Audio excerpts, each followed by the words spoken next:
Hello साथीहरू, सन्चै हुनुहुन्छ हजुरहरू?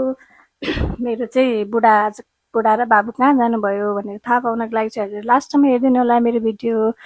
म चाहिँ आएँ यता सरसफाइ गर्न तलतिर झर्ने भ्याउँदैन, मासतिर मात्रै भएपछि माथि र तल गर्दा गर्दा हैरान। तल यता टोयलेट सफा गरेँ, टोयलेटको बाहिर पनि सफा गरेँ मैले चाहिँ। अनि त्यस पछाडि तल सफा गरिसके पछाडि माथि आएँ। माथि आएर बडारकुरार गरेँ।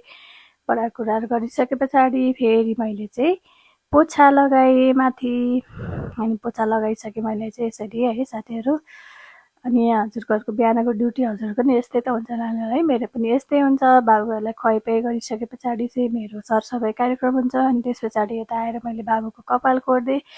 बाबु र बाबा चाहिँ बाबाको फेरि आज अफिसमा काम छ अरे, शनिबार भए पनि। अनि त्यही भएर बाबु नि लिएर जान्छु भन्नुभयो।